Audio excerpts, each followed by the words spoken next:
15 signs that the American family's economy is being destroyed. All around us, the American way of life is being deliberately destroyed.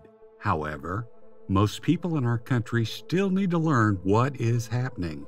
Once upon a time in America, even with only a high school diploma, you could sustain a middle-class lifestyle for your entire family with one well-paying job if you worked hard and controlled your expenditures. Although we can't say everything was ideal at the time, practically everyone in the nation could only take care of themselves with the government's help. Our seemingly limitless affluence was an example for many other economies worldwide as we worked and played hard. Millions of individuals are going through tremendously difficult times right now, yet despite what others may claim, most people are not in these trying circumstances on purpose. Instead, they are casualties of our prolonged economic stagnation. Our system is already failing, and the upcoming recession will cause our nation to experience severe financial hardship. As we approach that time, we will require much more empathy and compassion than we currently demonstrate.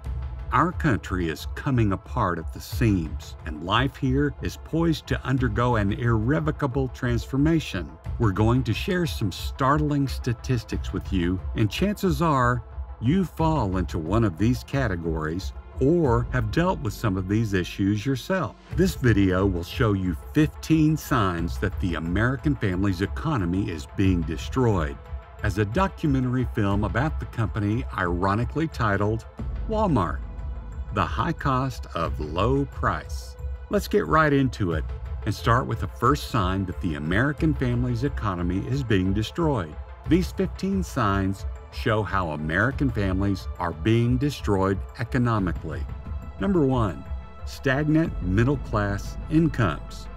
Despite increases in national income over the last 50 years, middle-class American households have seen virtually little income growth in recent years.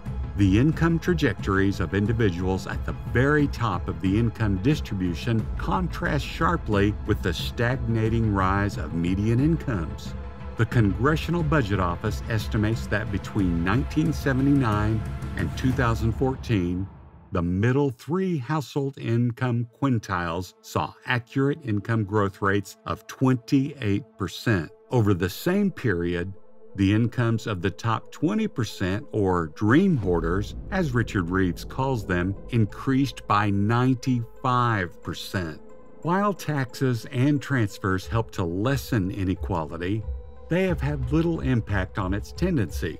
Additionally, compared to other advanced countries with less of an increase in income inequality than the U.S., the redistributive effect of such programs is weaker in the U.S.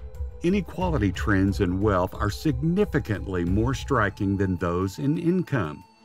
According to a frequently used estimate by Emmanuel Saez and Gabriel Zachman, the share of wealth held by the top 0.1% rose from 7% in 1978 to 22% in 2012. If you want to find out what is happening with the American family's economy, watch until the end, and remember to like and subscribe to our channel, Economic Empires, if you find value in our videos. Now, let's continue. Number 2, wages and employment are falling back. It is commonly known that less educated prime-age adults, particularly men, stay away from the workforce. Work is less enjoyable, which is one factor contributing to these losses in employment and labor force participation. The bottom and middle quartiles of the skill and wage distribution now have lower or stagnant wages, respectively. Despite a recent flattening of the college wage premium, workers with a college degree can still expect to make over 80% more than those with only a high school diploma. Middle-class employees are also impacted by these changes, not only those at the bottom. While employees of all skill levels were adversely affected by the Great Recession, our colleague Alan Barub demonstrates that individuals in the middle of the skill distribution Those with some college but no four-year degree experienced the most significant decreases in earnings. Number 3, middle-class children's opportunities are imperfect. Fewer Americans are growing up better off than their parents due to stagnant salaries and declining wages. Absolute upward intergenerational mobility was previously practically the norm for young people in America. Not anymore. According to researchers at the Equality of Opportunity Project, among those born in 1940, 90% of children experienced salaries higher than their parents' salaries as they grew up. Who is upwardly mobile and who is not continues to be heavily influenced by familial background regardless of the pace of upward mobility. More so in the United States than in some other developed nations like Canada, children born into poor homes struggle to enter the middle class as adults. Number 4, destinies are changing, particularly based on race. Although the mobility above and income patterns are alarming enough, they hide an even more problematic tale for Black and Hispanic households. Racial and Hispanic origin differences exist in real median household income. The installation of revised income questions is shown in the data collected after 2013. Since non-Hispanic whites data were lacking in 1983, the statistic represents the average of the 2 years before and after.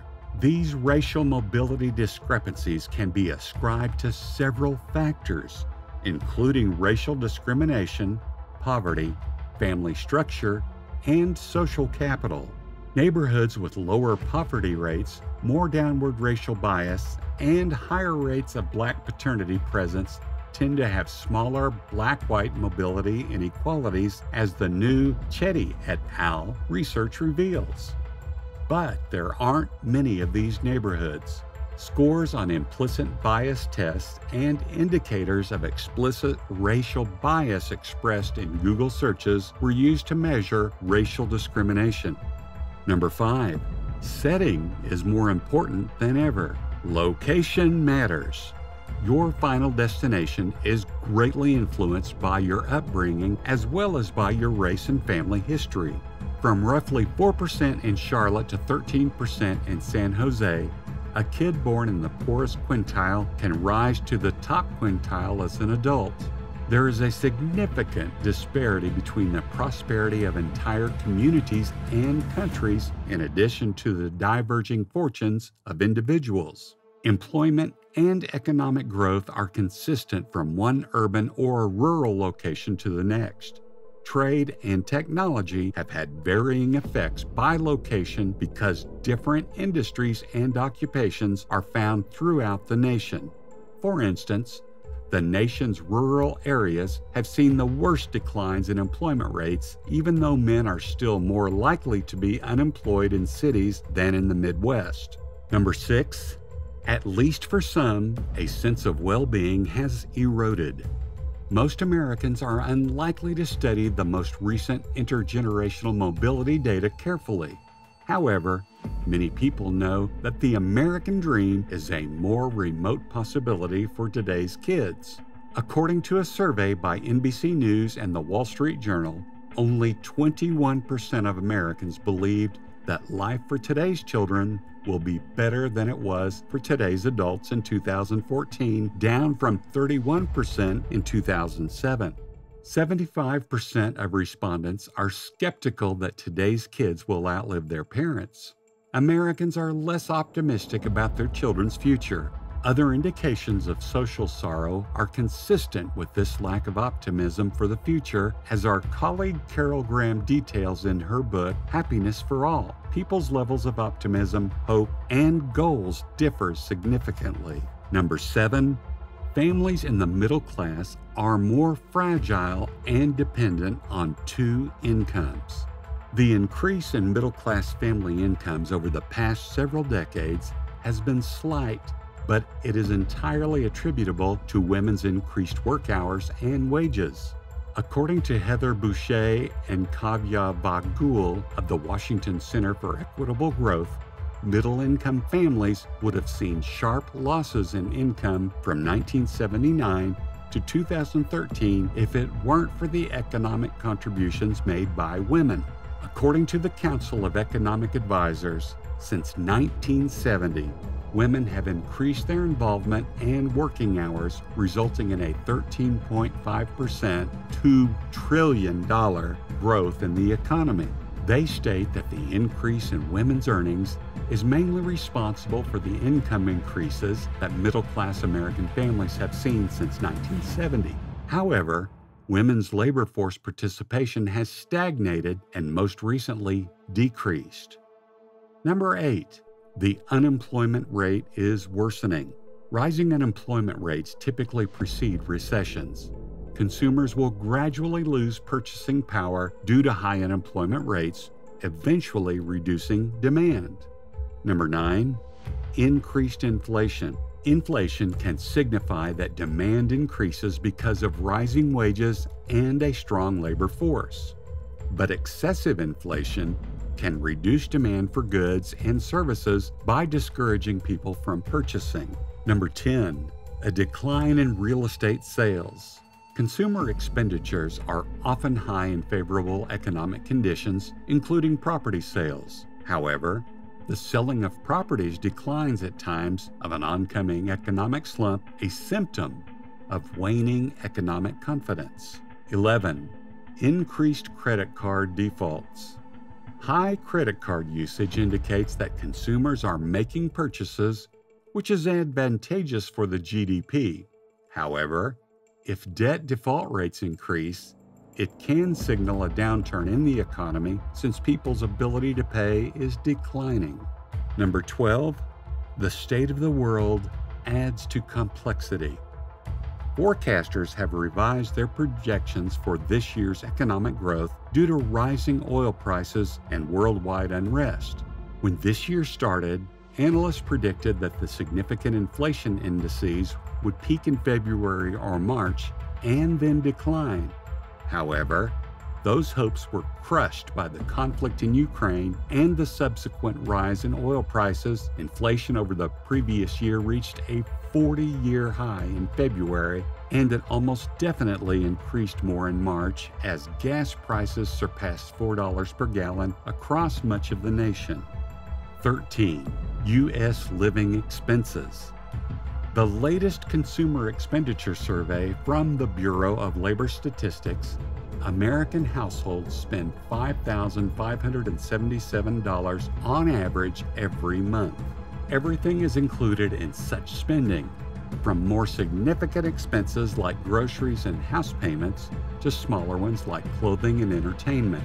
With inflation expected to spike throughout 2022, Americans are likely spending more than the BLS data, which analyzes consumption throughout 2021 and indicates essential areas like housing, transportation, and food. 14. Grocery prices. Some people are forced by high pricing to make unpleasant choices, such as using food banks for the first time. Some claim they need to meet all their nutritional requirements, such as eating enough protein since it is too pricey. Unfortunately, there isn't a straightforward issue or fix causing the skyrocketing prices, and analysts predict it will be some time before consumers experience relief. 15. Housing affordability.